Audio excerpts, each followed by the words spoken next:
야, 니네 엄마 췌장암 수술? 죽을 사람한테 돈 쓰는 거 아니다. 그럴 기운 있으면 김장 배추나 날라. 친정 엄마가 생사를 건 수술대에 오른 그날, 시어머니는 제 손에 고무장갑을 끼우며 소리를 질렀습니다. 5년 동안 저를 묵은 머슴으로 부려먹고도 배추 쉼포기가 사람 목숨보다 소중하다는 비인간적인 시댁 식구들. 시댁 마당을 시뻘건 고춧가루 피바다로 만들어버린 그날의 통쾌한 복수극, 지금 시작합니다. 안녕하세요.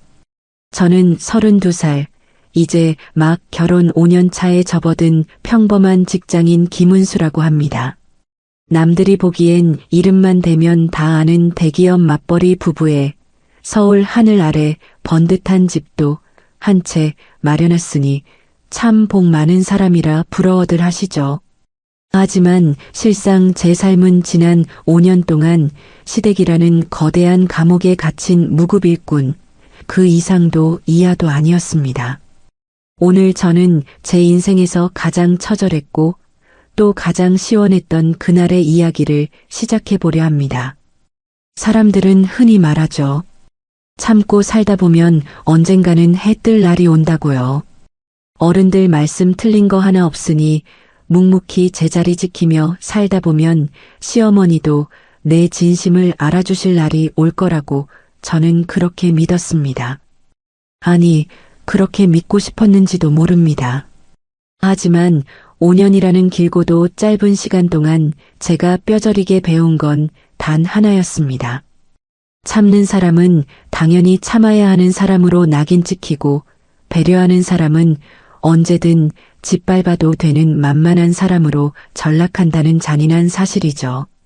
그날도 평소와 다를 바 없는 시댁 제삿날이었어요. 분기마다 돌아오는 제사는 늘 제 몫이었죠. 지옥 같은 퇴근길 정체를 뚫고 시댁에 도착하자마자 제가 한 일은 옷을 갈아입는 것도 숨을 고르는 것도 아니었습니다. 현관에 가방을 던져두자마자 부엌으로 달려가 노란 고무장갑을 끼는 것이었죠.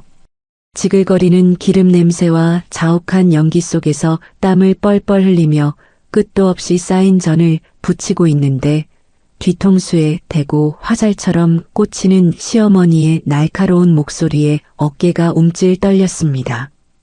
야, 은수야. 너는 애가 손이 왜 이렇게 느리니? 지금 시계 좀 봐라. 벌써 7시다. 제사상 차리는 게 무슨 세워라 내워라 구경거린 줄 알아? 옆집 며느리는 애가 셋인데도 6시 전에 와서 상 다 차려놓는다더라. 너는 애도 없으면서 왜 이렇게 굼떠? 저는 뒤집개를 쥔 손에 힘을 주며 지친 목소리로 대답했어요. 어머님, 저 오늘 퇴근하자마자 화장실도 못 가고 바로 온 거예요. 회사에 큰 회의가 있어서 옷이라도 좀 갈아입고 하고 싶었는데 조금만 천천히 말씀해 주세요. 제 말이 끝나기도 전에 시어머니는 코웃음을 치며 목소리를 더 높이셨죠. 천천히? 너는 입이 10개라도 할 말이 없어.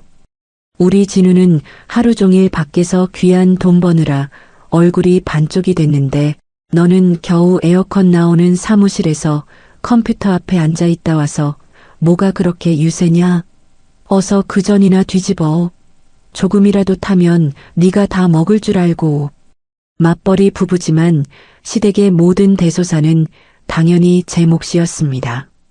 제사 음식부터 시아버지 생신상, 심지어는 자기 손으로 물 한 컵 안 떠 마시는 시누이의 생일 파티 음식까지 제 손을 거치지 않은 것이 없었죠.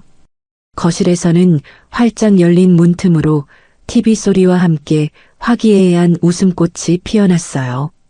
시누이가 사과를 아삭거리며 남편에게 외치는 소리가 부엌까지 선명하게 들려왔죠. 엄마, 이 사과 진짜 달다. 오빠, 이것 좀 먹어봐. 완전 설탕이야, 설탕. 아, 맞다. 오빠, 이번에 승진 가점 잘 나왔다며? 역시 우리 오빠가 최고야. 옆에서 남편도 입안 가득 사과를 씹으며 맞장구를 치더군요. 오, 진짜네. 은수야, 너도 이것 좀 먹어봐. 아, 아니다. 너 지금 기름 냄새 잔뜩 맡아서 과일 별로 안 당기지? 이따가 우리 다 먹고 남은 거 줄게. 부엌 바닥에 점점이 떨어진 기름기 묻은 제 발등이 너무나 처량해 보였습니다. 저는 결국 칼질을 멈추고 거실을 향해 힘겹게 입을 뗐습니다. 여보, 사과 깎아줄 시간 있으면 여기 와서 전 좀 같이 뒤집어주면 안 돼? 나 오늘 회사에서 하루 종일 서서 회의하느라 허리가 너무 아파서 그래. 당신이 조금만 도와주면 금방 끝날 것 같은데. 제 말이 떨어지기가 무섭게 남편은 미안한 기색은커녕 오히려 귀찮다는 듯 인상을 쓰며 대답했어요. 아유, 은수야. 너 또 시작이다. 우리 엄마 성격 알잖아. 내가 여기서 뒤집게 들고 있는 꼴 보면 엄마 혈압 올라서 바로 쓰러지셔. 너 고생하는 거 내가 모르는 거 아니잖아. 조금만 참아, 응? 다 끝나고 집에 가면 내가 어깨 시원하게 주물러 줄게. 그 소리에 방에 있던 시어머니가 마치 감시라도 하고 있었던 것처럼 버선발로 튀어나오시더니 제 앞을 가로막았습니다. 진우야, 너 거기서 뭐하니? 남자가 어디 부엌 근처를 기웃거려. 재수없게. 은수, 너는 애가 참 못됐다. 신랑 밖에서 고단하게 일하고 온 건 안 보이고 너 힘든 것만 그렇게 생색을 내니? 친정에서 그렇게 가르치디? 남편 귀한 줄 모르고 머슴처럼 부려먹으라고? 어머님, 제가 언제 부려먹었다고 그러세요? 같이 사는 집안일이고 우리 조상님 제사니까 같이 돕자는 거잖아요. 그리고 제발 부탁인데 친정 이야기는 좀 하지 마세요. 제 목소리가 파르르 떨렸습니다. 그러자 시어머니는 기다렸다는 듯 눈을 치켜뜨며 소리를 질렀습니다. 어머, 얘 좀 봐. 말대답하는 꼬락서니하고는. 내가 틀린 말했니? 친정 엄마가 넉넉하게 가르쳤으면 네가 이렇게 시댁 어른 말에 꼬박꼬박 대들겠어? 내 엄마가 너 시집 보낼 때 그랬다며. 우리 딸 귀하게 컸으니 고생시키지 말아달라고. 그 소리 들을 때부터 내 알아봤다. 내가 애를 오냐오냐 키우니 버릇이 없지. 친정엄마. 그 이름만 나오면 가슴 깊은 곳에서 뜨거운 것이 울컥 치밀어 오릅니다. 홀로 시장통에서 나무를 파시며 저 하나를 번듯하게 키우신 우리 엄마. 시댁 식구들에게 무시당할까봐 혼수며 예단이며 무리해서 해보내시고도 늘 제 전화를 받으면 사돈댁 말씀 잘 듣고 네가 더 노력해라, 나는 괜찮다라며 몸매어 말씀하시던 우리 엄마.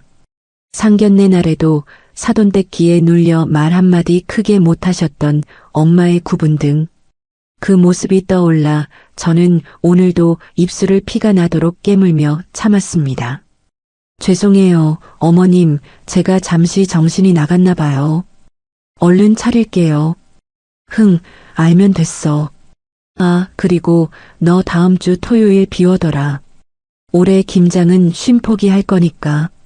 시어머니의 너무나 당당한 통보에 저는 제 귀를 의심했습니다. 쉼포기요? 어머님, 작년엔 20포기도 많다고 허리 끊어지겠다고 하셨잖아요. 저희 집 김치 잘 먹지도 않는데 왜 그렇게 많이 하세요? 많긴 뭐가 많아. 내 시누이네 시댁에도 좀 보내주고 진우 친구들도 나눠주고 해야 내면이 서지. 너는 애가 왜 그렇게 계산적이니? 김장 때는 내 남동생이라도 불러라. 걔는 젊으니까 배추는 잘 나를 거 아냐. 공짜로 밥 얻어먹으려면 그 정도는 해야지. 제 남동생 지금 취업 준비하느라 하루 4시간도 못 자고 공부해요, 어머님. 그리고 쉼포기를 저랑 어머님 둘이서 어떻게 해요? 여보, 당신이 도와주지 않으면 난 이번에 절대 못해. 제가 남편을 쳐다보며 단호하게 말하자 시어머니는 삿대질을 하며 협박조로 말씀하셨죠. 어허, 이 귀한 아들 손에 빨간 고춧가루 묻히는 꼴 내 눈에 흙이 들어가도 못 본다. 너 안 오면 나 여기서 그냥 죽는 꼴 보는 줄 알아. 네가 안 오면 배추 심포기 마당에 다 버려질 텐데 그 아까운 짓을 네가 시키겠다는 거냐? 그때는 정말 몰랐습니다. 그 배추 심포기가 제 인생을 송두리째 바꿔놓을 거대한 폭탄이 될 줄은요. 시어머니는 승전보라도 올린 듯 기세등등하게 거실로 나갔고 남편은 제 눈을 피하며 TV 볼륨을 더 크게 높였습니다. 지글거리는 전 튀기는 소리 위로 제 서러운 한숨이 섞여 들어갔지만 그 집구석에서 제 숨소리에 귀를 기울여주는 사람은 단 한 명도 없었습니다. 그렇게 지옥 같은 제삿날이 지나고 며칠 뒤 제 인생에서 가장 시리고 잔인한 겨울은 퇴근길 지하철 안에서 울린 날카로운 진동과 함께 시작되었습니다.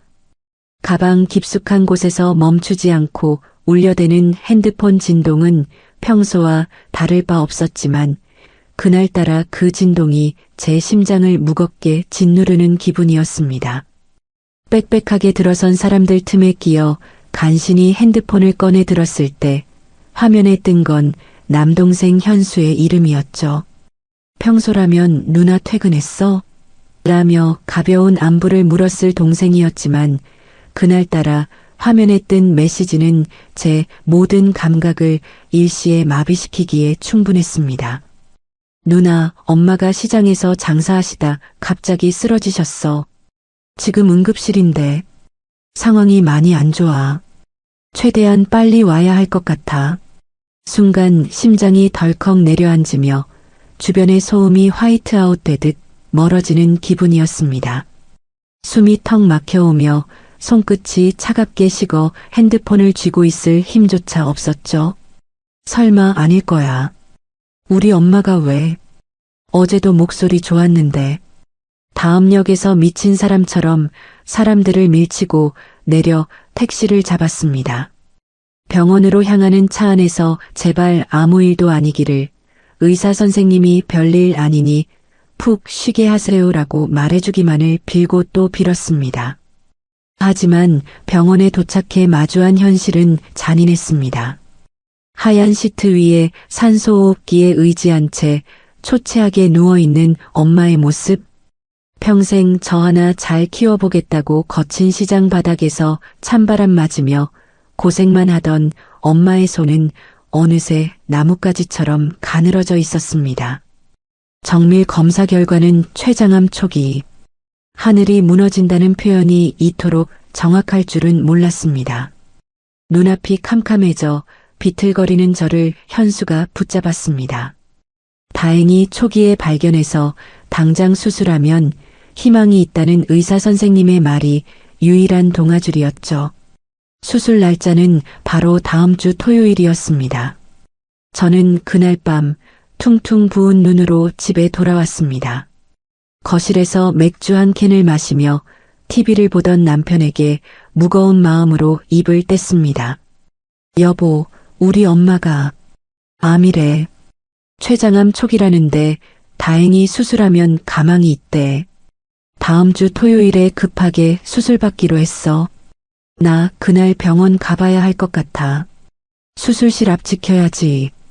제 말이 끝나기도 전에 남편은 맥주캔을 내려놓으며 눈을 크게 떴습니다. 뭐? 암? 아니, 갑자기 그게 무슨 소리야. 장모님이 어쩌다가. 아니, 근데 여보. 당신 날짜 확인한 거야? 다음 주 토요일이면 우리 본가 김장날이잖아. 엄마가 쉼 포기한다고 사람까지 다 불러놓고 벌써 배추 예약도 끝내셨는데. 순간 제 귀를 의심했습니다. 여보, 당신 지금 제정신으로 하는 소리야? 우리 엄마가 암 수술을 한다는데 당신은 지금 김장 배추 걱정부터 하고 있어? 사람이 어떻게 그래? 남편은 제 섯을 퍼런 눈빛에 움찔하더니 이내 억울하다는 듯 리모컨을 만지작거리며 말을 돌렸습니다.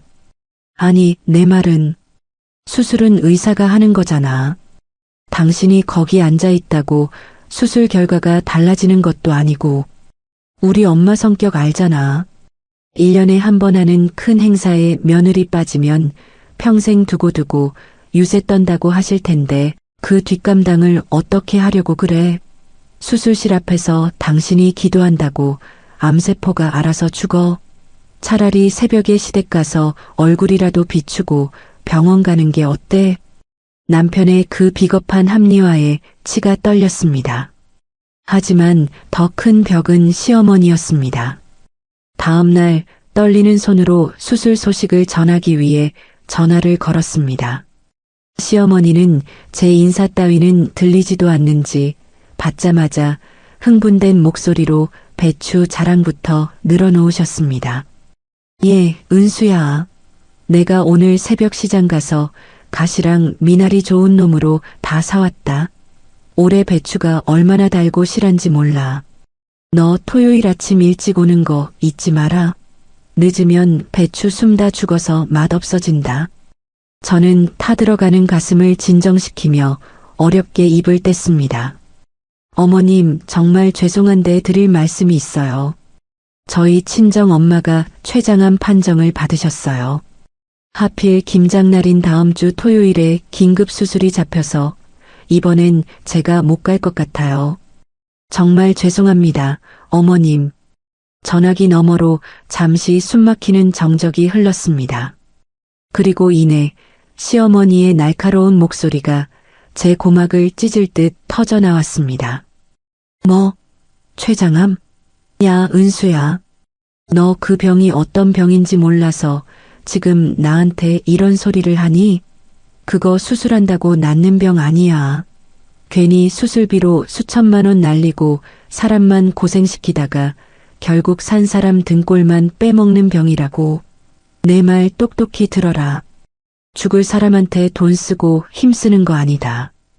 그럴 기운 있으면 산 사람 돌이나 해. 온몸에 피가 거꾸로 솟고 심장이 터져나갈 것 같았습니다.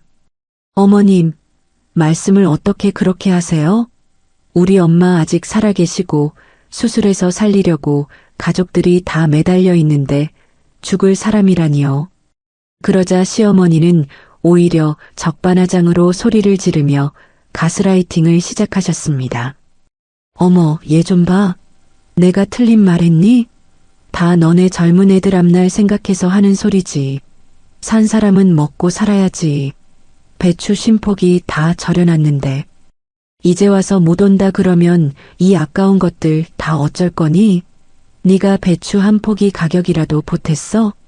이거 다 버리게 되면 네가 책임질 거냐고. 어머님, 저 이번만큼은 절대 못 가요. 제 엄마가 생사의 기로에서 수술실 들어가는데 제가 어떻게 그 마당에서 김치를 담그고 있어요? 저 못 가요, 어머님. 제 단호한 말투에 시어머니는 코웃음을 치며 마지막 비수를 꽂으셨습니다. 그래, 너 참 독하다, 독해. 친정 엄마 수술 핑계대고 시댁 큰일 빼려는 내 속셈 내가 모를 줄 알아? 좋다, 오지마. 대신 나중에 내 엄마 잘못돼도 나한테 와서 징징거리지 마라. 산 사람 도리도 못하는 년이 무슨 천륜을 따지고 유세를 떨어. 너 오늘 안 오면 우리 집 며느리 아니라고 생각할 테니까 그리 알아. 전화는 무참히 끊겼습니다. 시어머니의 독설이 쏟아진 전화기가 끊어지고 나서도 저는 한참을 그 자리에 서 있었습니다. 귀끝이 얼얼할 정도로 울려 퍼지던 그 잔인한 목소리가 거실의 정적 속에서 메아리치는 것 같았죠. 간신히 정신을 차리고 거실로 나오니 남편은 소파 깊숙이 몸을 파묻은 채 멍하니 채널을 돌리고 있었습니다. 제가 눈이 퉁퉁 부어오를 정도로 울고 나온 것을 뻔히 보면서도 그는 선뜻 다가와 저를 안아주거나 괜찮냐는 말 한마디 건네지 않았습니다. 오히려 제가 먼저 입을 열 때까지 리모컨 끝만 만지작거리며 제 시선을 피했죠. 그 비겁한 뒷모습을 보며 저는 가슴 깊은 곳에서부터 차가운 냉기가 올라오는 것을 느꼈습니다. 여보, 나 방금 어머니랑 통화했어. 어머니가 뭐라고 하시는지 알아? 우리 엄마 수술하는 거 유세 떨지 말래. 수술비 아깝대. 당신 이게 정말 사람이 할 소리라고 생각해? 제 목소리는 떨리고 있었습니다. 하지만 제 물음에 남편은 고개조차 돌리지 않은 채 깊은 한숨을 내쉬며 머리를 긁적였습니다. 그 한숨은 미안함이 아니라 귀찮은 일에 휘말렸다는 짜증의 표현이었습니다. 에휴 여보, 우리 엄마 입 거친 거 당신이 하루 이틀 봐? 그냥 속상해서 하시는 말씀이지 진짜로 장모님 잘못되길 바라시겠어? 당신이 너무 예민하게 받아들이는 거야.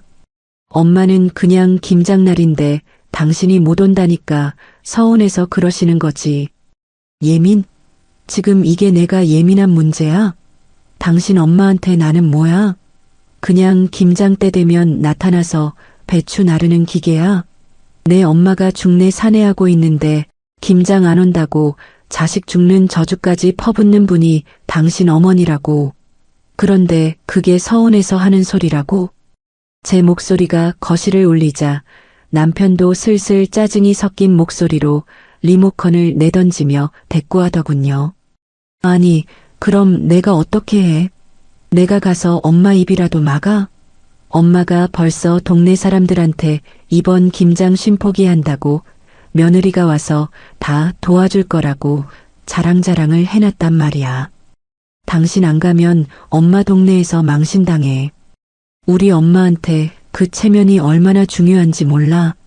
여보, 내가 생각해보니까 방법이 있어. 우리 딱 이렇게만 하자. 수술이 토요일 아침 9시잖아. 당신이 새벽 5시에 본가 가서 배추만 좀 옮겨주고 속 채우는 것만 딱 1시간만 도와드리고 10시쯤 병원 가면 안 돼? 그럼 엄마 화도 풀리고 당신도 도리하는 거잖아. 저는 그 자리에서 온몸의 피가 얼어붙는 것 같았습니다. 제가 5년 동안 사랑하고 믿었던 남자가 제 엄마의 생사가 걸린 수술 아침에 고무장갑을 끼고 배추를 나르라고 말하고 있었습니다. 당신, 정말 제정신이야? 나보고 그 아침에 시댁 가서 배추 만지다가 엄마 수술실 들어가는 것도 못 보고 오라는 거야? 당신한테 장모님은, 우리 엄마는 고작 김장 배추 심포기보다 못한 존재야? 아니, 왜 말을 그렇게 극단적으로 해? 수술실 앞에서 당신이 기도한다고 암세포가 알아서 사라져? 아니잖아. 하지만 우리 엄마 화는 당신이 가서 얼굴만 비춰도 풀린다고. 그리고 여보, 현실적으로 생각하자. 장모님 수술비, 이번에 우리가 좀 보태야 할 텐데. 우리 모아둔 돈 엄마가 관리하시는 거 잊었어? 엄마 기분 거슬러서 좋을 게 뭐가 있어? 엄마가 나중에 돈 문제로 트집 잡으면서 안 내놓겠다고 하면 당신이 감당할 거야? 남편의 입에서 나온 돈 이야기에 저는 숨이 턱 막혔습니다. 5년 동안 맞벌이하며 악착같이 모은 우리 부부의 피 같은 공동 자산. 시어머니가 재테크를 잘하신다는 남편의 감언이설에 속아 맡겼던 그 돈이 이제는 제 목줄을 죄는 협박수단이 되어 돌아왔습니다. 남편은 제가 충격에 빠져 대답이 없자 마치 제 동의를 얻어냈다는 듯 비열한 미소를 지으며 제 어깨를 토닥였습니다. 그래, 당신도 이해하지? 내가 당신 마음 다 알아. 내가 토요일 새벽에 태워다 줄게. 일찍 끝나면 내가 바로 병원으로 쏠게. 우리 엄마 성격 알잖아. 이번 한 번만 져줘. 그게 우리 집 평화 지키는 길이야. 응? 평화. 당신이 말하는 평화는 대체 누구를 위한 평화였을까요? 당신의 어머니가 동네 사람들 앞에서 누리는 체면, 당신의 비겁한 자존심, 그리고 당신이 시달리지 않아도 되는 편안함만을 위한 평화였겠죠. 그 평화를 지키기 위해 제 가슴이 갈기갈기 찢겨나가는 건 당신에게 고려 대상조차 아니었습니다. 저는 당신의 그 가식적인 손을 거칠게 뿌리쳤습니다. 평화? 그건 평화가 아니라 굴종이야. 당신 오늘 똑똑히 들어. 나 이번 김장 안 가. 아니, 절대 못 가. 당신이 효자 노릇하고 싶으면 당신 혼자 가서 배추를 씹어 먹든 저리든 마음대로 해. 나는 내 엄마 곁을 지킬 거야. 순식간에 남편의 얼굴이 험악하게 일그러졌습니다. 김은수, 너 진짜 이럴 거야? 너 하나 고집 부리는 것 때문에 우리 집안 분위기 다 망쳐야겠어? 엄마가 김장 끝나고 수육 삶아서 우리 먹이려고 고기도 비싼 걸로 사놨다는데 너 정말 이렇게 이기적으로 굴 거야? 이기적이라는 말. 그 한마디가 제 머릿속을 하얗게 비웠습니다. 5년 동안 시댁 제사에 시아버지 생신에 온갖 굳은 일을 도맡아 했던 저에게 친정 엄마의 췌장암 수술 때문에 하루 시간을 내겠다는 저에게 이기적이라고 말하는 당신. 저는 그 순간 깨달았습니다. 이 남자는 죽을 때까지 절대로 제 편이 되어줄 수 없다는 것을요. 그래, 나 이기적이야. 그러니까 당신은 그 고결한 효심 지키러 혼자 가. 난 내 엄마 지킬 테니까. 저는 안방으로 들어가 안에서 문을 잠가버렸습니다. 밖에서 남편이 문을 발로 차며 야, 김은수, 너 오늘 안 가면 정말 끝인 줄 알아. 내 얼굴 어떻게 들고 다녀. 라고 소리를 질러댔지만 저는 아무런 대꾸도 하지 않았습니다. 어두운 방 안에서 핸드폰을 켜고 엄마의 사진을 보았습니다.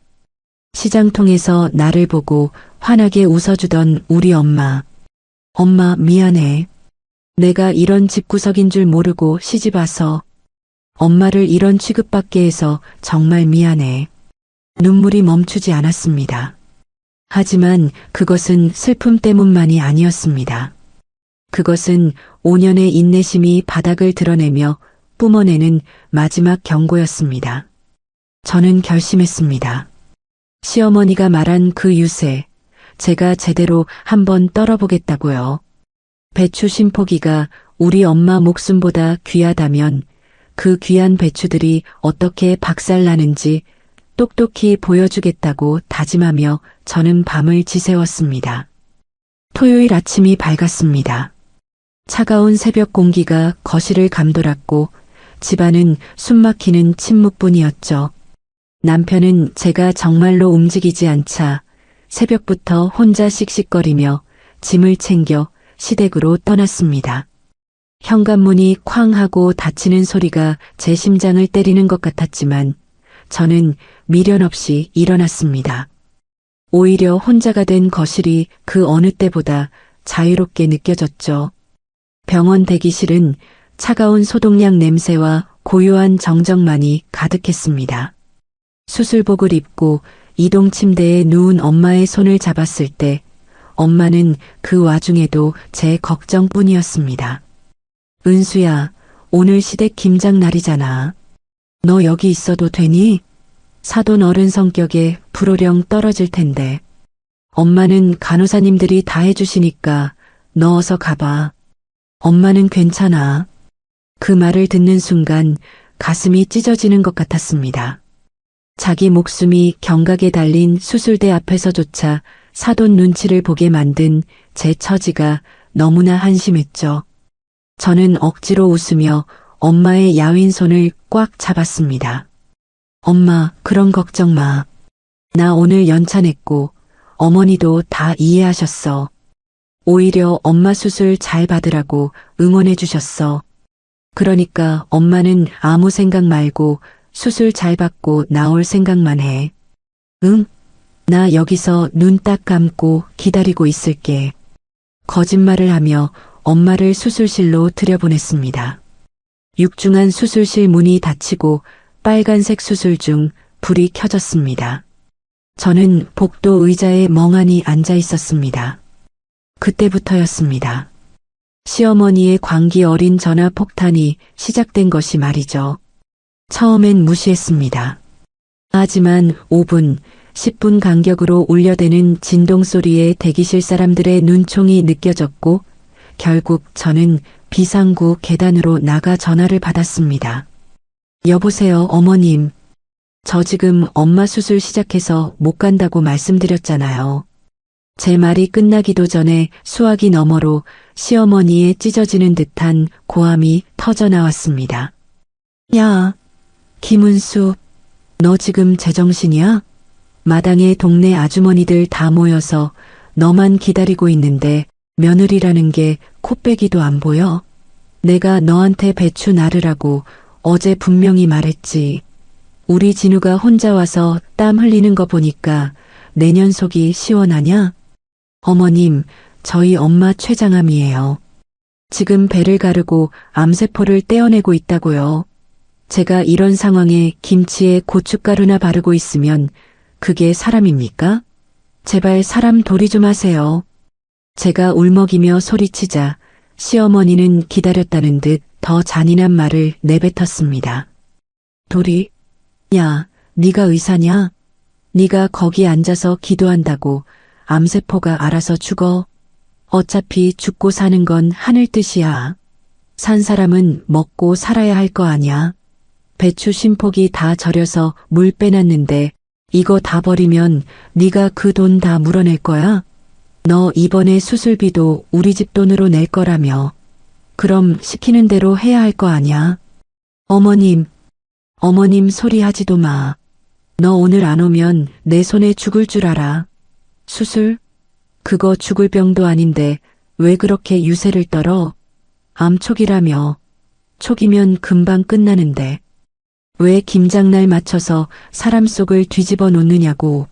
너 오늘 안 오면 나 지금 당장 병원으로 쫓아가서 내 엄마 수술실 문 앞에서 내 머리끄덩이 다 뽑아버릴 줄 알아. 죽을 병도 아닌데 유세를 떤다. 그 문장이 제 귓가를 때리는 순간 제 안에 무언가가 툭 하고 끊어지는 소리가 들렸습니다. 5년 전 시댁의 무리한 예단 요구에 엄마가 평생 부은 적금을 깨서 가져갔을 때도 명절에 친정집 가겠다는 저를 붙잡고 밤새 제사 음식을 시켰을 때도 저는 참았습니다. 하지만 제 엄마의 고통을, 그 간절한 삶의 의지를 유세라고 비하하는 것만큼은 참을 수 없었습니다. 방금 뭐라고 하셨어요? 유세라고요? 우리 엄마가 생사를 걸고 수술하는 게 어머님한테는 유세로 보이세요? 그래, 유세다. 너만 친정 엄마 있어? 나 김장하느라 허리 끊어지는 건 안 보이고 수술실 앞에 앉아 있는 건 대단한 효도냐? 당장 튀어와. 안 오면 나 정말 무슨 짓 할지 몰라. 뒤이어 남편의 문자도 도착했습니다. 은수야, 엄마 진짜 쓰러지시기 일보 직전이야. 동네 분들 앞에서 며느리 없다고 비아냥거리는 거 나도 듣기 괴롭다. 제발 1시간만 일 돕고 다시 가라. 수술 끝나려면 아직 멀었잖아. 제발 사람 피 말리지 마. 피를 말리는 게 누구인데. 제 엄마의 고통을 유세라고 비하하는 시어머니와 그 옆에서 배추 걱정이나 하며 문자를 보내는 남편. 저는 휴대폰을 꽉 쥐었습니다. 손등에 핏줄이 붉어지고 손바닥에 손톱 자국이 남을 정도였죠. 대기실 현황판에는 여전히 엄마의 이름 옆에 수술 중이라는 글자가 깜빡이고 있었습니다. 저는 남동생에게 전화를 걸었습니다. 현수야, 누나 잠시 어디 좀 다녀올게. 엄마 수술 끝나면 바로 연락해. 무슨 일이 있어도 누나 금방 올 거야.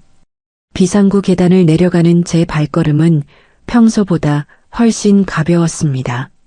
슬픔이나 두려움은 완전히 사라지고 오직 차가운 분노만이 제 전신을 지배하고 있었죠.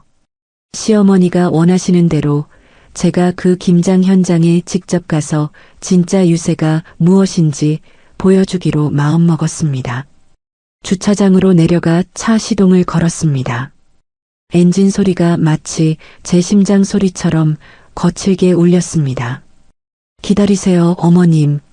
제가 금방 가서 그 소중한 배추들, 제 엄마 목숨보다 귀하다는 그 쉼포기들 원 없이 보게 해드릴 테니까요. 차는 비명을 지르며 병원을 빠져나갔습니다. 목적지는 단 하나, 배추 심포기가 저를 기다리고 있다는 시댁 마당이었습니다.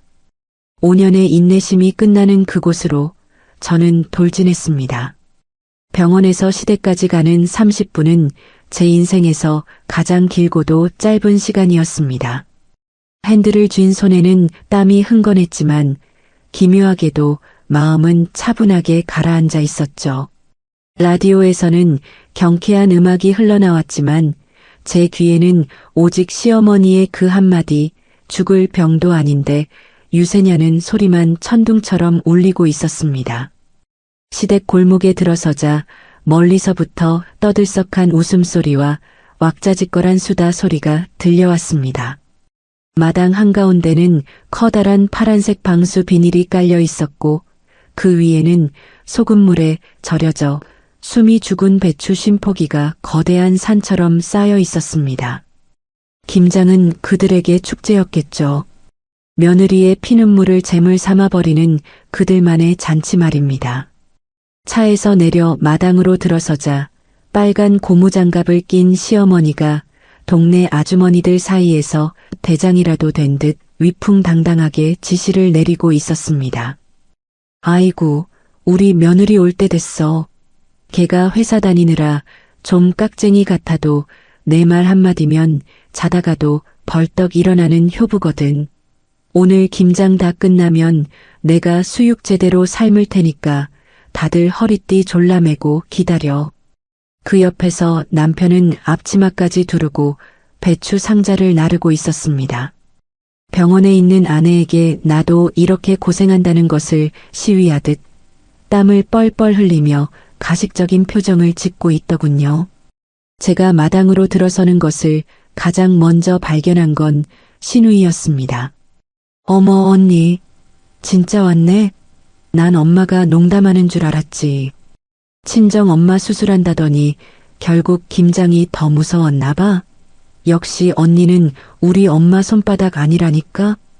신우이의 비아냥거리는 소리에 시어머니가 고개를 획 돌리셨습니다.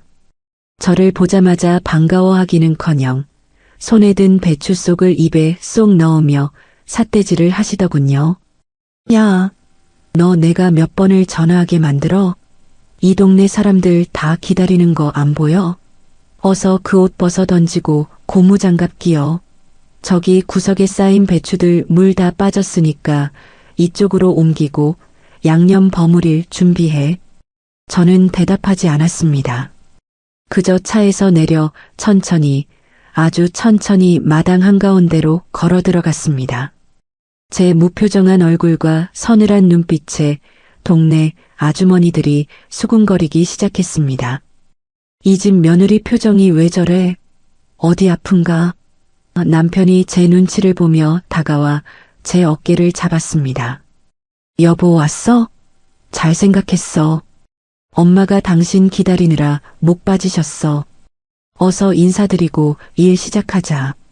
내가 옆에서 도와줄게. 응? 장모님 수술은 잘 될 거니까 걱정 말고.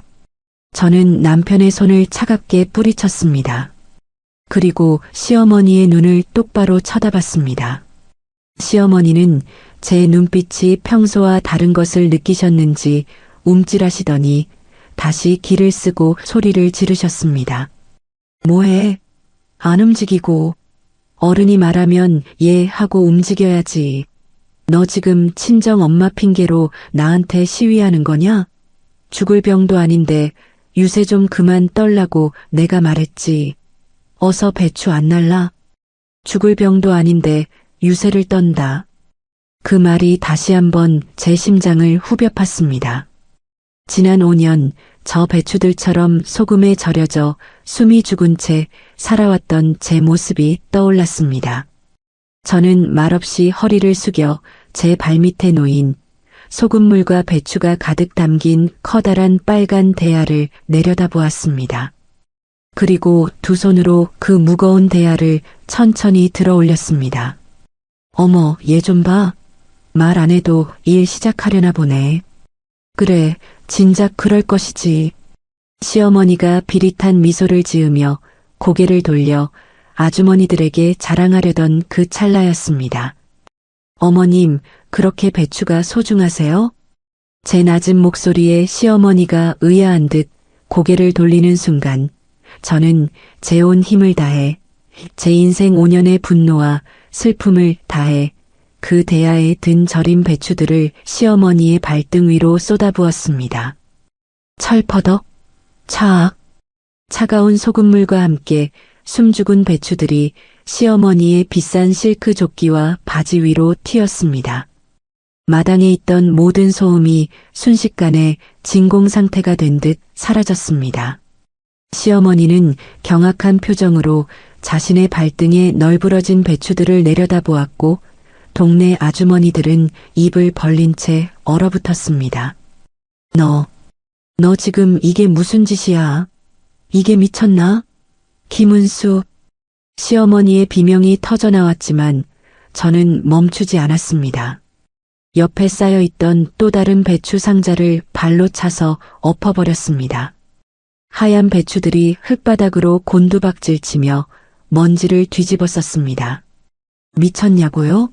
네, 어머님 말씀대로 저 미쳤어요.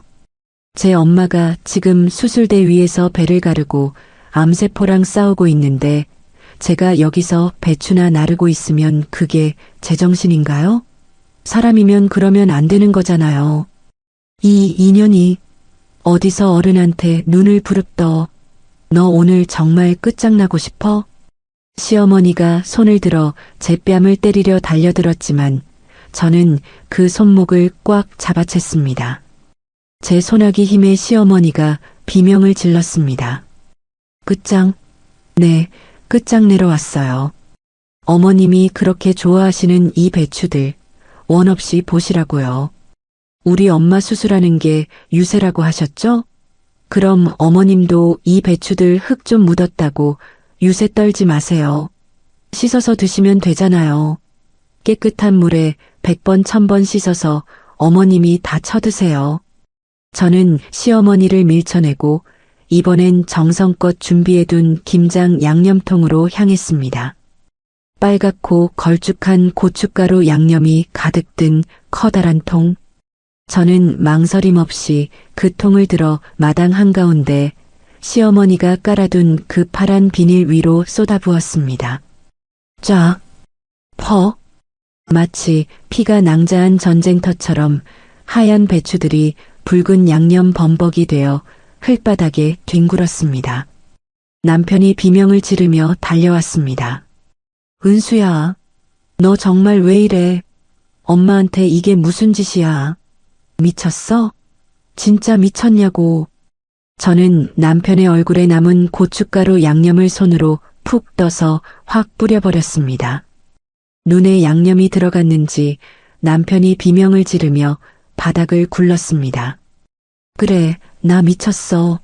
당신 같은 남자를 남편이라고 믿고 5년을 참아준 내가 미친년이지. 장모님이 암이라는데. 김장 배추 걱정이나 하는 당신이 사람이야? 짐승도 자기 새끼 아프면 울어. 근데 당신은 뭐야? 이 쓰레기 같은 배추보다 내가 못해? 우리 엄마가 못해? 마당은 순식간에 아수라장이 되었습니다. 흙탕물이 된 배추 심폭이, 사방으로 튄 빨간 양념, 비명을 지르는 시어머니와 바닥을 구르는 남편. 그리고 그 광경을 경악하며 지켜보는 동네 사람들. 저는 그 한가운데 서서 5년 만에 처음으로 활짝 웃었습니다. 눈물은 나오지 않았습니다. 오직 제 가슴을 꽉 막고 있던 응어리가 뻥 뚫리는 듯한 서늘한 해방감뿐이었습니다. 어머님, 배추 심폭이. 흙 좀 묻었어도 죽을 일 아니니까 유세 떨지 말고 다 씻어서 드세요. 아, 그리고 내일부터는 이 배추들처럼 당신 아들도 직접 씻어서 쓰시든 버리시든 마음대로 하세요. 난 이제 안 합니다. 저는 부러진 고무장갑을 바닥에 내던지고 차로 향했습니다. 뒤에서 시어머니의 야, 인연 잡아, 전혀 안 잡아 하는 소리가 들렸지만 제 발걸음은 그 어느 때보다 가볍고 당당했습니다. 드디어 제 진짜 인생의 김장이 끝나는 순간이었습니다. 빨간 고춧가루 양념이 마당에 낭자했습니다. 흙먼지를 뒤집어 쓴 배추들은 더 이상 겨울 양식이 아니라 쓰레기 더미처럼 보였죠. 시어머니는 넋이 나간 듯 주저앉아 벌벌 떨리는 손으로 붉게 물든 자신의 옷자락을 쥐어짜고 있었습니다. 이 미친년이 이게 다 얼마치인데 올해 고춧가루가 한 근에 얼마인 줄이나 알아? 이 천하의 불효막심한 년아. 시어머니의 비명에 옆에 있던 신우이가 정신을 차린 듯 제 팔을 붙잡고 흔들어댔습니다. 언니, 미쳤어요? 진짜 돌았냐고요? 우리 엄마 혈압 높으신 거 몰라요? 지금 사람 잡으려고 이래요? 이게 무슨 행패야, 대체. 저는 저를 붙잡은 신우이의 손을 거칠게 쳐냈습니다. 그리고 시어머니가 수육을 삶겠다고 큰 소리치던 버너 위 펄펄 끓고 있던 들큰한 고기 삶는 솥을 발로 걷어찼습니다. 챙그랑, 콰르르, 뜨거운 김이 치솟으며 돼지고기 덩어리들이 흙바닥으로 곤두박질 쳤습니다. 신우이가 비명을 지르며 뒤로 나자빠졌죠. 행패? 그래, 행패 좀 부려보자. 그동안 내가 어머님 비위 맞추느라 참았던 건 효도고 지금 내 엄마 목숨 소중해서 소리 지르는 건 행패니? 아가씨도 입 있으면 말을 해봐. 아가씨 엄마가 수술실 들어가 있는데 내가 여기서 김치나 담그라고 하면 아가씨는 예, 형님 하고 앞치마 맬 거야? 신우이는 대답 대신 입술만 파들파들 떨었습니다. 저는 그대로 시댁 현관으로 성큼성큼 걸어 들어갔습니다. 남편이 눈을 비비며 쫓아왔습니다. 은수야, 너 어디가? 너 진짜 미쳤어? 적당히 해, 제발. 비켜. 당신들한테 보여줄 유세. 아직 한참 남았으니까. 저는 거실 한쪽에 당당하게 자리 잡고 있던 남편의 성전으로 향했습니다. 당신이 결혼 생활 5년 내내 제 생일 선물은 아까워하면서도 한 켤레에 수백만 원씩 주고 모아온 그 한정판 사니커즈 진열장 말입니다.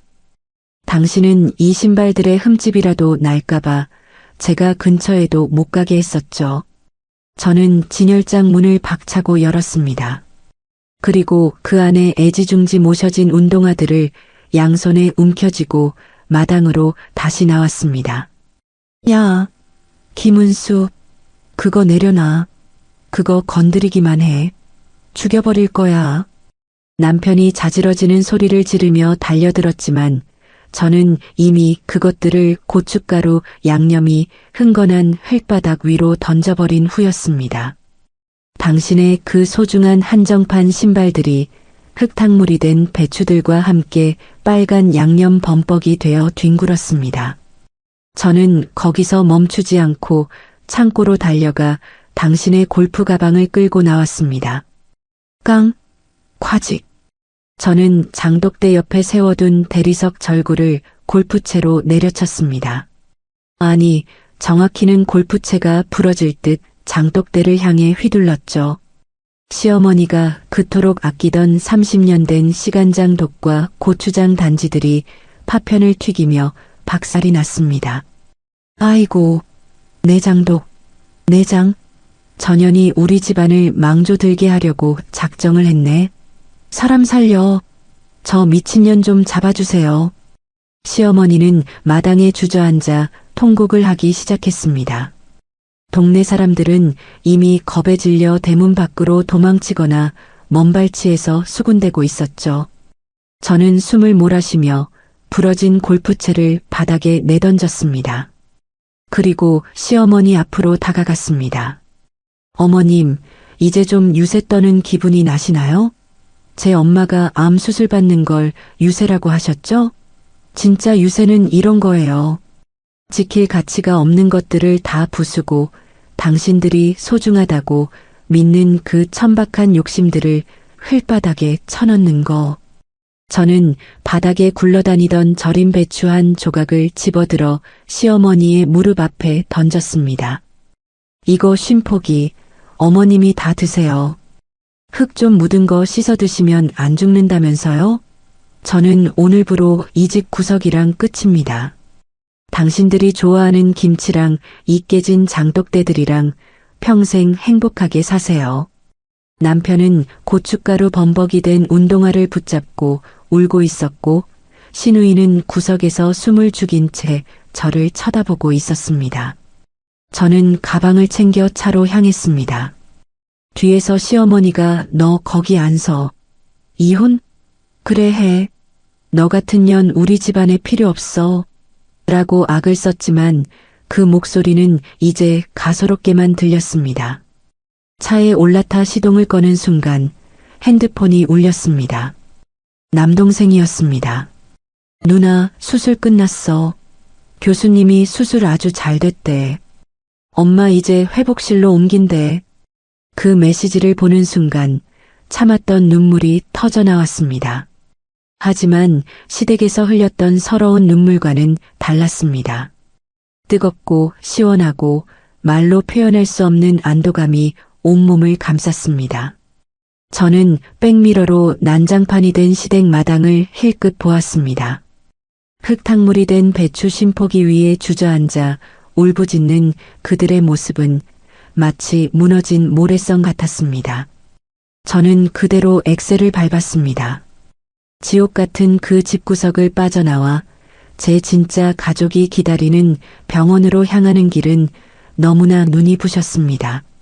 시댁 마당을 빠져나와 병원으로 향하는 길, 제 손은 여전히 미세하게 떨리고 있었습니다. 하지만 그것은 두려움이 아니었습니다. 평생 제 어깨를 짓누르던 무거운 바위를 단숨에 던져버린 자가 느끼는 생소한 전율이었죠. 차 안에는 여전히 시댁에서 묻혀온 맵싸한 고춧가루 냄새와 비릿한 절인 배추 냄새가 진동했지만 이상하게도 그 냄새가 더는 역겹지 않았습니다. 제가 이긴 전쟁의 훈장처럼 느껴졌으니까요. 병원 주차장에 차를 세우고 거울을 보니 제 몰골이 말이 아니었습니다. 머리카락 여기저기에 고춧가루가 튀어 있고 하얀 코트 소매는 소금물에 젖어 얼룩덜룩했죠. 저는 물티슈로 대충 얼굴을 닦아내고 회복실 앞으로 달려갔습니다. 누나, 여기야. 멀리서 남동생 현수가 손을 흔들며 달려왔습니다. 현수의 얼굴을 보는 순간 참았던 긴장이 풀리며 다리에 힘이 풀렸습니다. 현수가 저를 부축하며 말했습니다. 누나, 엄마 수술 정말 잘 됐대. 의사 선생님이 촉이라 천만다행이라고 이제 관리만 잘하면 된다고 하셨어. 근데 누나, 옷이 왜 이래? 얼굴엔 이건 또 뭐고? 무슨 일 있었어? 저는 현수의 질문에 대답하는 대신 유리창 너머로 잠들어 있는 엄마의 얼굴을 바라보았습니다. 마취 기운에 깊이 잠든 엄마의 얼굴은 평온해 보였습니다. 5년 전 제가 그 집구석으로 시집가던 날 엄마는 제 손을 잡고 우리 딸 시집가서 구박 안 받고 사랑만 받아야 할 텐데 라며 우셨죠. 그 귀한 딸이 시댁 마당에서 배추를 엎고 고춧가루를 뒤집어 쓴 채 돌아온 걸 아시면 엄마 가슴이 얼마나 찢어질까요? 현수야, 누나 이혼할 거야. 제 갑작스러운 말에 현수가 눈을 크게 떴습니다. 뭐? 누나, 갑자기 그게 무슨 소리야? 매형이랑 싸웠어? 싸운 게 아니야. 그냥 그 사람들은 사람이 아니라는 걸 이제야 알았어. 엄마 수술하는 게 유세라고 하더라. 배추 심포기가 엄마 목숨보다 귀하다는 사람들한테 내 인생 더는 안 맡겨. 현수는 제 몰골과 제 단호한 눈빛을 번갈아 보더니 이내 제 어깨를 꽉 쥐어주었습니다. 잘 생각했어. 사실 나도 누나 그 집에서 종처럼 사는 거 보는 거 힘들었어. 걱정 마. 이제 내가 있잖아. 엄마랑 누나, 내가 지킬게. 동생의 위로를 받으며 엄마의 침대 곁을 지키고 있을 때였습니다. 고요한 병실 안에서 제 핸드폰이 다시 미친 듯이 진동하기 시작했습니다. 화면에 뜬 이름은 남편.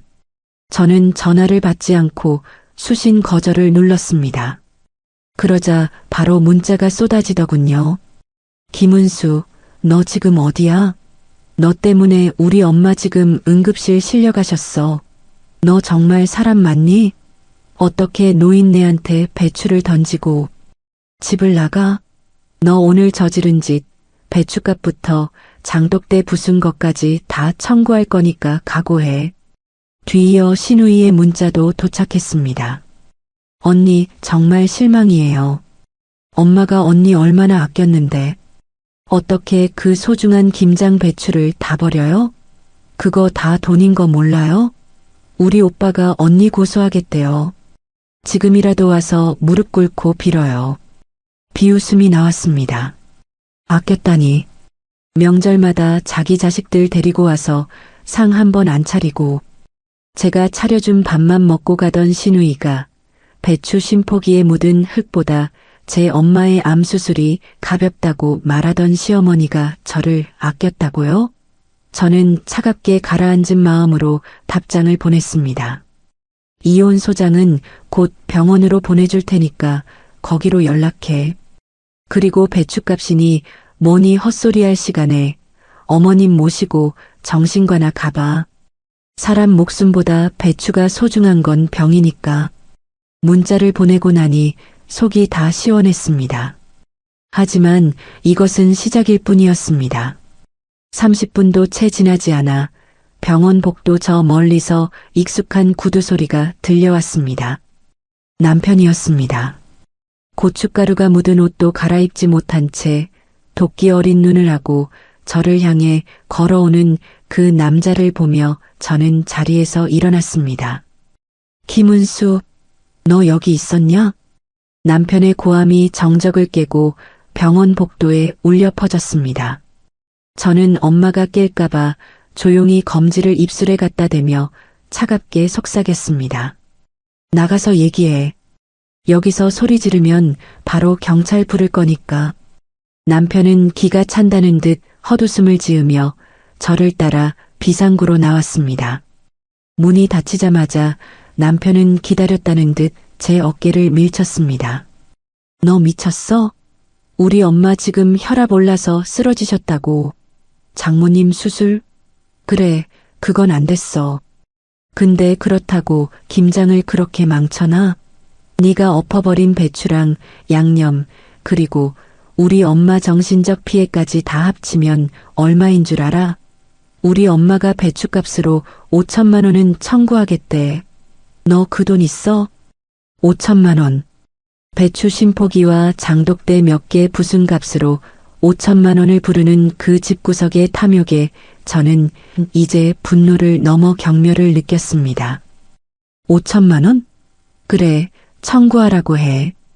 대신 나는 당신이랑 당신 어머니 그리고 아가씨까지 포함해서 지난 5년간 나를 무급 가사도우미로 부려먹은 임금이랑 내 엄마 수술 날 퍼부었던 그 폐륜적인 망언들에 대한 위자료 청구할 거니까 당신들이 말하는 그 배추가 내 위자료에서 까줄게. 제 당당한 태도에 남편은 당황한 듯 입을 벙긋거렸습니다. 하지만 이내 본색을 드러내며 제 손목을 비틀어 쥐더군요. 야, 너 이혼이 장난인 줄 알아? 너 이혼하면 그 잘난 직장에서 소문 안 날 것 같아? 미친 며느리가 시댁 가서 배추 다 엎었다고 내가 회사 게시판에 다 올릴 거야.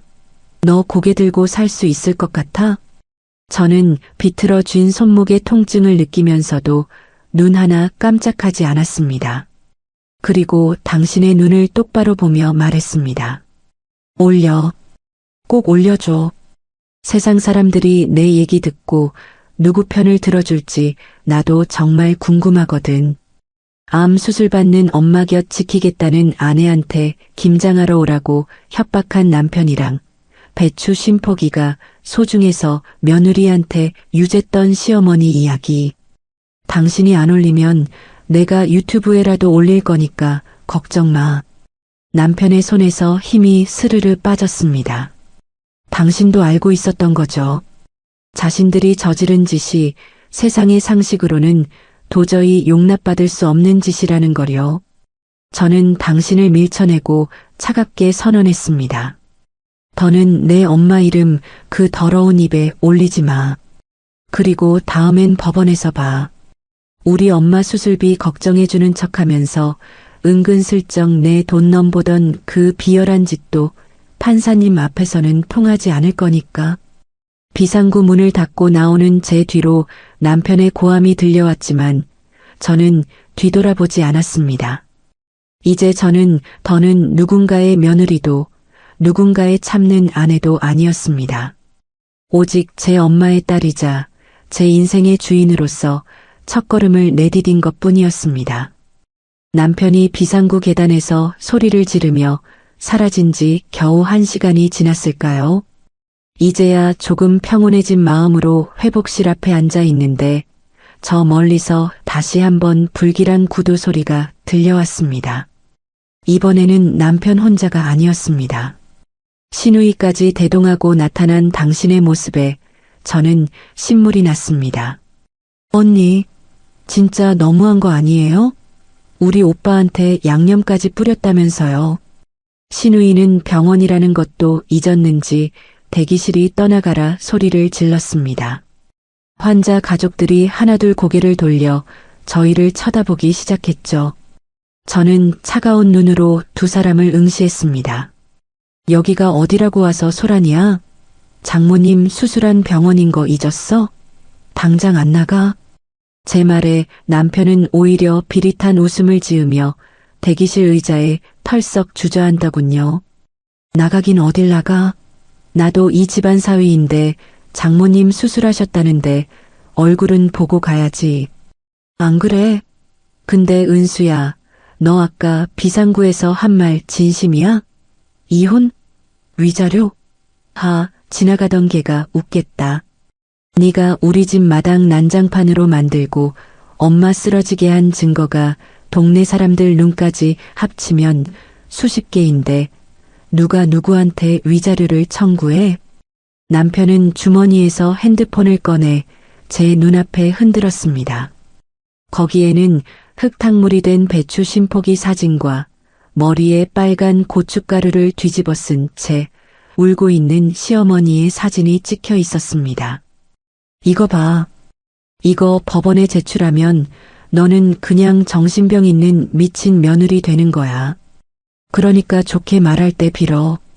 지금 당장 본가 가서 엄마 앞에 무릎 꿇고 배춧값 5천만 원은 못 내더라도 성의 표시라도 하겠다고 빌라고. 그럼 내가 이혼은 재고해 볼게. 남편의 그 당당하고도 뻔뻔한 위선에 저는 헛웃음이 터져 나왔습니다. 당신은 아직도 상황 파악이 안 되는 모양이었죠. 제가 5년 동안 아무 소리 없이 참아왔던 게 당신이 잘나서가 아니라 제 인내심이 깊어서였다는 걸 당신은 끝내 모르는 것 같았습니다. 여보, 당신은 내가 아무 준비도 없이 그 배추들을 엎었을 거라 생각해? 제 차분한 물음에 남편의 눈동자가 흔들렸습니다. 저는 가방에서 제 핸드폰을 꺼내 지난 일주일간의 통화 녹음 목록을 보여주었습니다. 어머니가 나한테 전화해서 뭐라고 하셨는지 당신이 옆에서 거들면서 우리 엄마 목숨보다 김장이 중요하다고 했던 그 모든 대화들 여기 다 들어있어. 특히 오늘 아침 죽을 병도 아닌데 유세 떨지 마라고 하셨던 어머님 목소리 아주 생생하게 잘 녹음됐더라. 남편의 얼굴이 순식간에 흙빛으로 변했습니다. 시누이는 옆에서 그거 불법 녹음 아니야? 언니 진짜 무서운 사람이네. 라며 악을 썼지만 저는 무시하고 말을 이어갔습니다. 불법인지 아닌지는 판사님이 정하시겠지. 그리고 당신 아까 나보고 정신병자라고 했지? 동네 사람들 증언? 내가 마당 들어가자마자 어머님이 나한테 삿대질하면서 욕한 거 동네 아주머니들이 다 보셨어. 내가 배추 엎기 전까지 나는 단 한마디도 안 했거든. 사람들은 참다 미쳐버린 며느리를 보게 될까 아니면 며느리를 미치게 만든 악질 시어머니를 보게 될까? 남편은 부르르 떨리는 입술로 제 핸드폰을 뺏으려 손을 뻗었습니다. 하지만 그보다 먼저 제 남동생 현수가 남편의 팔을 낚아챘습니다. 매형, 아니 이제 매형도 아니지. 우리 엄마 수술하는 병원까지 와서 이 난리치는 거 영업방해랑 주거침입으로 신고하기 전에 당장 나가시죠. 현수의 서슬 퍼런 기세에 남편은 뒤로 주춤 물러났습니다. 하지만 자존심은 남았는지 끝까지 비아냥거리더군요. 그래, 어디 끝까지 해봐. 너 그 직장 생활 제대로 할 수 있을 줄 알아?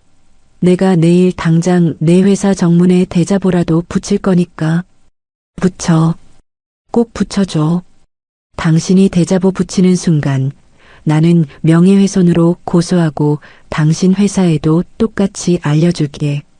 공기업 다니는 분이 아내 협박하고 장모님 수술날 김장하라고 괴롭혔다는 사실이 알려지면 당신 그 잘난 철밥통이 무사할지 궁금하네.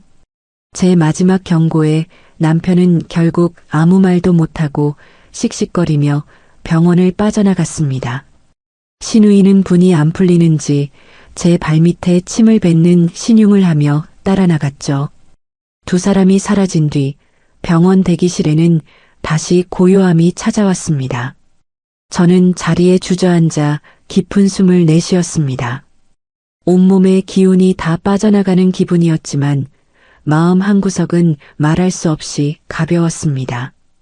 5년 전 결혼식장에서 남편의 손을 잡으며 이 사람과 평생 행복하겠노라 다짐했던 제 모습이 떠올랐습니다. 그때의 저는 참 바보 같았죠.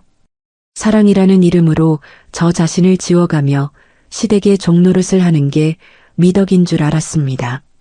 하지만 오늘 저는 배추 심포기를 엎으며 비로소 깨달았습니다. 나 자신을 지키지 못하는 사랑은 구걸일 뿐이고 내 부모를 욕보이는 관계는 지킬 가치가 없다는 것을요. 복도 끝 회복실에서 엄마가 실려 나왔습니다. 마취에서 깨어나 희미하게 눈을 뜬 엄마가 제 손을 꼭 잡으며 힘겹게 입을 열었습니다. 은수야, 김장은 잘 하고 왔어? 사돈 어른, 화 많이 안 내셨지? 그 말을 듣는 순간 가슴이 미어지는 것 같았습니다. 이 착한 엄마를, 이 가여운 우리 엄마를 시어머니는 유세 떠는 사람으로 만들었습니다. 저는 엄마의 손등에 제 얼굴을 묻고 떨리는 목소리로 대답했습니다. 응, 엄마. 김장 아주 잘 끝내고 왔어. 어머니가 엄마 수술 잘 받으라고 올해 배추 농사 풍년이라 배추들도 아주 풍성하다고 그러시더라. 그러니까 엄마는 이제 아무 걱정 마. 나도 이제 정말 아무 걱정 없어. 엄마는 안심한 듯 다시 깊은 잠에 빠져들었습니다. 저는 엄마의 평온한 얼굴을 보며 다시 한번 다짐했습니다. 다시는 그 지옥 같은 집구석으로 돌아가지 않겠다고. 내 인생의 김장은 오늘로 영원히 끝났다고 말이죠. 엄마의 수술이 무사히 끝나고 병원 생활이 안정을 찾아갈 무렵 저는 이제 시댁과의 전쟁을 마무리할 준비를 시작했습니다. 하지만 제가 이혼 소장을 접수하기도 전에 그들의 추악한 역공이 먼저 시작되었습니다. 월요일 아침 아직 주말의 피로가 가시지 않은 제 사무실로 믿을 수 없는 소식이 들려왔습니다. 은수 씨, 큰일 났어. 지금 1층 로비에 어떤 할머니가 와서 은수 씨 이름 부르며 소리를 지르고 난리가 났어. 직장 동료의 다급한 목소리에 제 심장이 덜컥 내려앉았습니다. 올 것이 왔다는 직감이 들었죠. 엘리베이터를 타고 1층으로 내려가자마자 제 귀를 찢는 듯한 익숙한 고함이 로비를 가득 채우고 있었습니다. 나와. 김은수 2년 어디 숨었어. 남편 귀한 줄 모르고 시어머니 머리채 잡은 미친년 당장 나오라고 해. 시어머니였습니다. 머리에는 하얀 띠를 두르고 한 손에는 제가 마당에 엎어버렸던 그 고춧가루 묻은 옷가지를 보란듯이 흔들며 로비 한복판에 주저앉아 계셨습니다. 옆에는 남편 진우 씨가 고개를 푹 숙인 채 서 있었고 신우이는 핸드폰으로 이 광경을 촬영하고 있더군요. 어머님, 지금 여기서 뭐 하시는 거예요? 여기가 어디라고 오셔서 이 난리세요. 제가 나타나자 시어머니는 기다렸다는 듯 제 다리를 붙잡고 늘어졌습니다. 사람들의 시선이 순식간에 저희 쪽으로 쏠렸습니다. 경비원들이 제지하려 했지만 시어머니는 오히려 바닥을 뒹굴며 통곡을 시작했습니다. 사람들 좀 보소. 인연이 내 며느리인데 제 엄마 암 수술한다고 유세 떨면서 시댁 김장, 배추 쉼포기를 다 엎어버리고 늙은 시어머니를 흙바닥에 밀쳐서 허리를 다치게 했소. 그러고는 이제 와서 이혼하겠다고 우리 아들 피를 말리네. 이 독한 년 좀 보소. 로비에 모여든 사람들의 수군거림이 비수처럼 제 가슴에 꽂혔습니다. 평소 저를 신뢰하던 직장 상사와 동료들의 당황한 눈빛이 느껴졌죠. 수치심에 얼굴이 달아올랐지만 저는 입술을 깨물며 버텼습니다. 당신들이 노리는 게 바로 이것이라는 걸 알았으니까요. 제가 무릎 꿇고 빌 때까지 사회적 생명을 끊어놓겠다는 그 저급한 속셈 말입니다. 어머님, 일어나세요. 계속 이러시면 업무방해랑 명예훼손으로 신고하겠습니다. 이미 제 손에 증거 다 있는 거 잊으셨어요? 제 낮은 목소리에 시어머니는 오히려 더 크게 비명을 지르셨습니다. 신고 해라 해. 네가 이 할미를 감옥에 보내려고 작정을 했구나. 배춧값 5천만 원 내놓기 전에는 나 여기서 한 발자국도 안 움직인다. 내 아들 등골 빼먹고 도망가려는 이 불효시 같은 년. 그때였습니다. 옆에서 묵묵히 서 있던 남편이 제 앞으로 다가와 낮게 속삭였습니다. 여보, 지금이라도 엄마한테 빌어. 배춧값 5천만 원, 당신 모아둔 적금 있는 거 다 알잖아. 그거 엄마 드리고 사과하면 내가 잘 말해줄게. 당신 직장 생활 계속하고 싶으면 이게 유일한 방법이야. 그 비열한 제안을 듣는 순간 제 안에서 무언가 폭발했습니다. 이제는 참는 것도 수치심을 느끼는 것도 시간 낭비라는 생각이 들었죠. 저는 가방에서 핸드폰을 꺼내 최대 볼륨으로 녹음 파일을 재생했습니다. 로비의 소음 사이로 시어머니의 앙칼진 목소리가 울려 퍼졌습니다. 뭐, 최장암? 죽을 사람한테 돈 쓰는 거 아니다. 배추 쉼포기 버리면 네가 책임질 거야? 죽을 병도 아닌데 왜 그렇게 유세를 떨어? 재생되는 시어머니의 목소리에 로비는 순식간에 정적에 휩싸였습니다. 죽을 사람, 유세라는 단어가 선명하게 들릴 때마다 사람들의 눈빛이 경악으로 바뀌었습니다. 시어머니의 통곡이 딱 멈췄고 촬영하던 신우이의 손등이 파르르 떨렸습니다. 들으셨죠? 이게 제가 5년 동안 모셔온 시어머니의 본 모습입니다.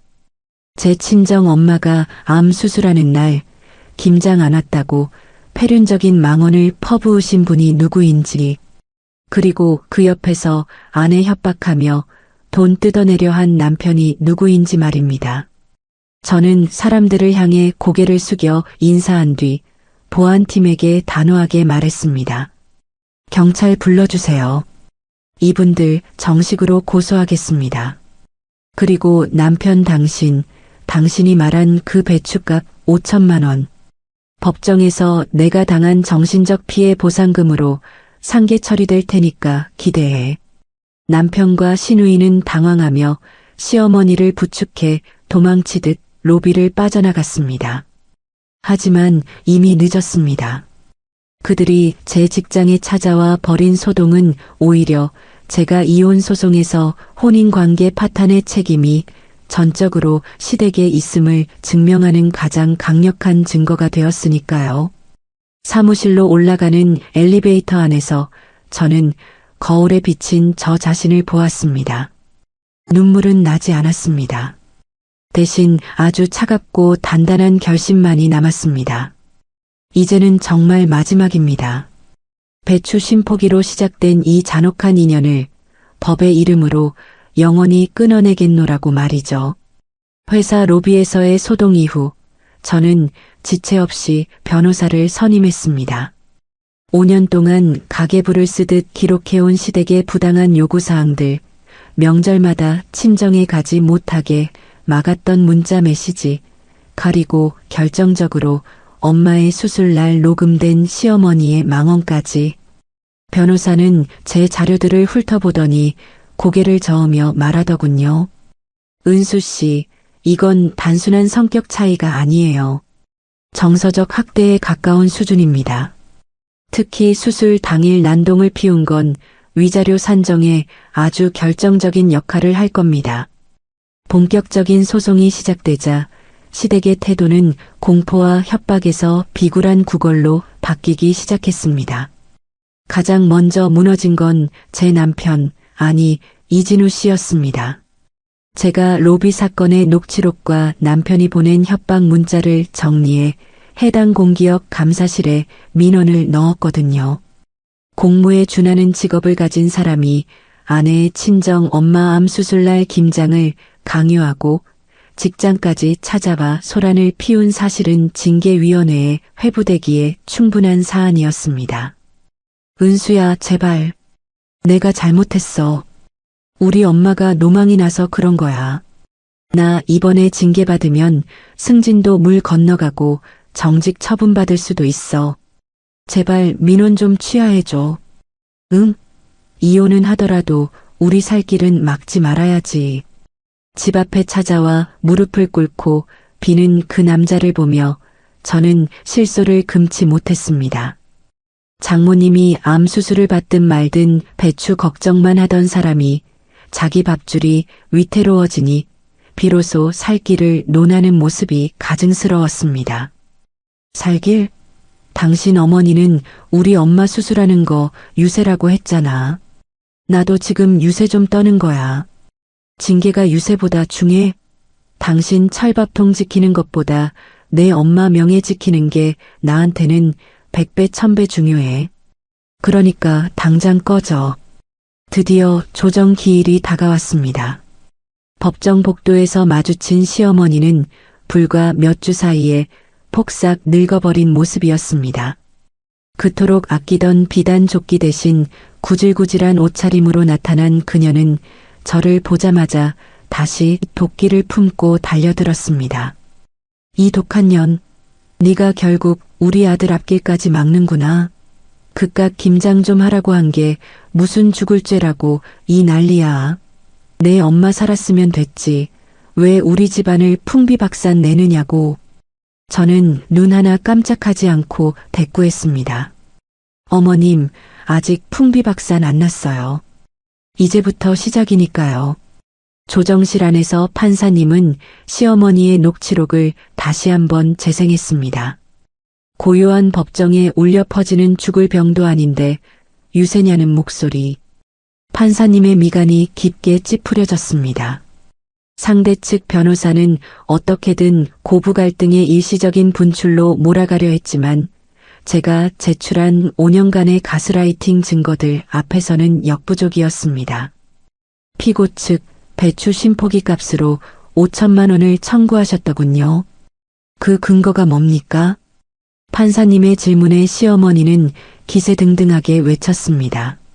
그 배추를 사느라 들인 제 정성이며 제가 그동안 며느리한테 해준 밥이며 이번 일로 제가 받은 정신적 충격이 어마어마합니다. 전연이 엎어버린 건 배추가 아니라 제 자존심이에요. 그러자 판사님이 안경을 고쳤으며 차갑게 말씀하셨습니다. 본 법정은 피고의 자존심보다 원고 어머니의 생명권을 더 중요하게 판단합니다. 수술 당일 환자 보호자에게 김장을 강요하고 모욕적인 언사를 퍼부은 점, 그리고 원고의 직장에 찾아와 명예를 훼손한 점이 명백하므로 피고 측은 원고에게 위자료 3,500만 원을 지급하고 재산 분할에서도 원고의 기여도를 대폭 인정합니다. 판결이 내려지는 순간 시어머니는 소리를 지르며 바닥에 주저앉았습니다. 3,500만 원? 내가 돈을 줘? 전현한테 돈을 준다고. 아이고, 내 팔자야. 남편은 징계 결과가 정직 3개월로 확정되었다는 연락을 받았는지 넋이 나간 채 천장을 바라보고 있었습니다. 저는 그들을 뒤로하고 법정을 빠져나왔습니다. 시원했습니다. 하지만 가슴 한구석이 아릿한 건 이 통쾌한 승리를 얻기 위해 제가 잃어야 했던 5년이라는 세월이 아까워서였습니다. 하지만 이제는 압니다. 그 5년의 시간이 헛되지 않았음을. 저는 그 지옥 같은 시간을 지나며 더는 누구에게도 휘둘리지 않는 단단한 사람이 되었으니까요. 저는 병원 근처 꽃집에 들러 엄마가 좋아하는 수국 한 다발을 샀습니다. 엄마, 나 이겼어. 이제 우리 집에 김장 냄새 안 나. 꽃향기만 가득할 거야. 법정 판결은 시작일 뿐이었습니다. 판사님이 선고한 위자료 3,500만 원과 재산 분할금은 시댁에게 단순한 돈 이상의 타격이었습니다. 그들은 평생 남에게 보여지는 체면을 위해 빚을 내서라도 화려하게 살던 사람들이었거든요. 위자료를 마련하기 위해 시어머니는 본인이 그토록 자랑하던 폐물들을 처분해야 했고, 남편은 정직 3개월 동안 월급이 끊기자 당장 자동차 할부금조차 내지 못해 쩔쩔매기 시작했습니다. 어느 날 이혼 절차가 완전히 마무리될 무렵 전 남편에게서 연락이 왔습니다. 평소답지 않게 술에 취해 횡설수설하며 울먹이는 목소리였죠. 은수야, 나 지금 본가 마당에 앉아 있어. 여기 아직도 고춧가루 냄새가 나는 것 같아. 엄마는 그날 이후로 매일 밤마다 내 이름을 부르며 악을 쓰다가도 갑자기 조용해져서 배추 박스만 쳐다보고 계셔. 우리 집, 이번에 이 집 팔고 저기 외곽 빌라로 이사 가야 한대. 당신 정말 속이 시원해? 저는 차갑게 대꾸했습니다. 속이 시원하냐고? 아니, 나는 당신네 집 소식에 아무런 감정이 없어. 그냥 당신들이 마땅히 치러야 할 값을 치르고 있다는 생각뿐이야. 그 집 팔게 된 거 내가 아니라 당신들 욕심이 만든 결과잖아. 실제로 시어머니는 그날 엎어진 배추 심포기에 대한 집착을 버리지 못했다고 들었습니다. 동네 사람들 말로는 시어머니가 흙탕물이 된 배추들을 차마 버리지 못하고 씻어서 담그겠다고 고집을 피우다가 결국 배추들이 다 썩어버렸고 그 악취가 온 동네의 진동의 이웃들에게 고소를 당할 뻔했다고 하더군요. 며느리에게 유세 떨지 말라고 큰 소리치던 그 기세는 어디 가고 이제는 동네 사람들에게 미친 노인네 소리를 들으며 고립된 처지가 된 것입니다. 가장 고소했던 소식은 시누이의 파혼이었습니다. 제 직장까지 찾아와 난동을 부리는 시누이의 모습을 누군가 촬영해 커뮤니티에 올렸고 그 영상이 시누이 예비시댁의 귀에 들어간 모양이었습니다. 친정 엄마 암 수술하는 날 김장하러 오라고 아우성치는 집안이라는 낙인이 찍힌 그들에게 귀한 딸을 보낼 집은 없었죠. 시누이는 저에게 전화를 걸어 언니 때문에 내 인생 망쳤다며 울부짖었지만 저는 그저 조용히 수신 차단을 눌렀습니다. 자신들이 저지른 악행이 부메랑이 되어 돌아가는 과정을 지켜보며 저는 비로소 깨달았습니다. 악인들은 특별한 복수를 하지 않아도 결국 자신의 본성이라는 감옥에 갇혀 스스로를 파멸시킨다는 사실을요. 저는 그들이 이사를 나가는 날 멀리서 그 광경을 지켜보았습니다. 화려했던 단독주택에서 짐을 빼좁은 빌라로 향하는 트럭 위에는 시어머니가 그토록 아끼던 장독대 파편들과 낡은 김장 대야들이 실려 있었습니다.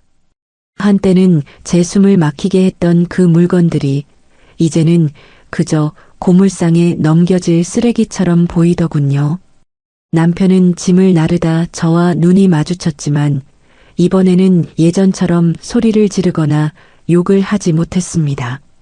그저 고개를 푹 숙인 채 도망치듯 트럭 조수석에 올라탈 뿐이었죠. 그 뒷모습을 보며 저는 마지막으로 남아있던 5년의 미련을 털어냈습니다.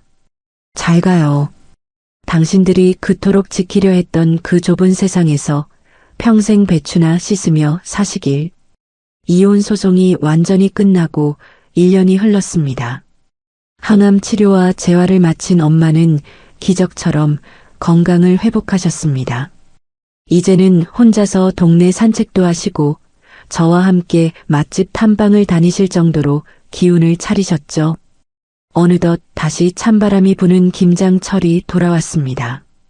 예전 같으면 시댁의 호출 전화를 기다리며 가슴을 졸였을 시기였지만 올해의 저는 아주 평온합니다. 저는 엄마와 함께 집 근처 대형마트 식품 코너에 들렀습니다. 은수야, 그래도 올해는 김치를 조금이라도 담가야 하지 않겠니? 사 먹는 게 편하긴 해도 내 입맛에 맞을지 모르겠다. 엄마의 조심스러운 물음에 저는 환하게 웃으며 대답했습니다. 엄마, 무슨 소리야? 요즘 세상에 얼마나 맛있는 김치가 많은데. 우리 올해는 김장하지 말고 전국에서 제일 맛있는 김치 딱 5kg만 사서 먹자. 남는 시간에는 우리 온천 여행이나 가자고. 엄마는 제 눈치를 살피더니 이내 환한 미소를 지으셨습니다. 그래, 우리 딸 고생 안 하는 게 최고지. 사 먹는 김치가 금값이라더니 내 마음 편한 게 진짜 금이다. 마트에서 정갈하게 포장된 김치 한 통을 카트에 담으며 문득 1년 전 그 마당이 떠올랐습니다. 흙탕물에 뒹굴던 쉼포기의 배추들. 그때 저는 그 배추들을 엎으며 제 불행도 함께 엎어버렸던 것 같습니다. 지금 제 손에는 고춧가루 냄새 대신 은은한 수국 향기가 배어 있습니다. 남편의 비아냥도 시어머니의 날카로운 고함도 없는 저희 집 거실에는 이제 엄마와 저의 웃음소리만이 가득합니다. 가끔 인터넷이나 TV에서 김장 소식이 나오면 사람들은 말합니다. 김장은 가족의 정을 나누는 아름다운 풍습이라고요. 하지만 저는 압니다. 그 정이라는 이름 뒤에 숨어 누군가의 희생을 당연하게 여기고 타인의 아픔을 유세로 치부하는 집단은 가족이 아니라 괴물이라는 사실을요.